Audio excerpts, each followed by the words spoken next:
Welcome to day 13 of applying the Babylonian exile to our lives.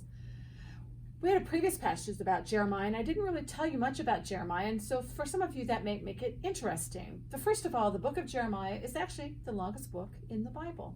Who knew? Secondly, Jeremiah began preaching long before the Babylonian exile and continued even after it. He actually preached for about 45 years, meaning he saw a lot of things come and go. Before we get to the hope of this passage, the setup is, in part, that Jeremiah is constantly chastising the people about two things. One is idolatry, and the second is injustice, which is kind of common to a lot of the prophets. The first one, idolatry, don't think about some little silver statue that you worship and kneel down in front of. Idolatry is so much more than that if you don't take it literally. Idolatry asks us the question, how do we spend our time? How do we spend our money? How do we use our talents? Is God first in our lives?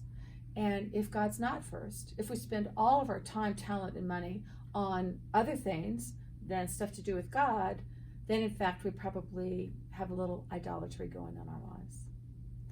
And in terms of injustice, well, that's a big phrase, right? And I think we can each ask God, where is there injustice in the world? What do you want me to do about it?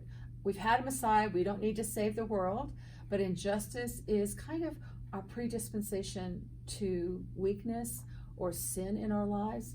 There's always injustice. In what small way can we do something about it? And Jeremiah would constantly challenge us and say, address these two things in your life. And he would say at the end of the exile, it should not be business as usual because we aren't perfect. So let this exile make us better people, more faithful disciples of Jesus Christ. Now to the passage, Jeremiah 33:10, which is very helpful, right? It says, in the streets of Jerusalem now deserted, without people, without inhabitants, without animals, there shall yet be heard the song of joy, the song of gladness. What a hopeful passage. This says when folks return from the Babylonian exile to Judah, there will be joy and there will be gladness and there will be singing. When we return, remember about rebuilding. It doesn't happen in an instant. If buildings were torn down, they have to be rebuilt. Do you need a new blueprint?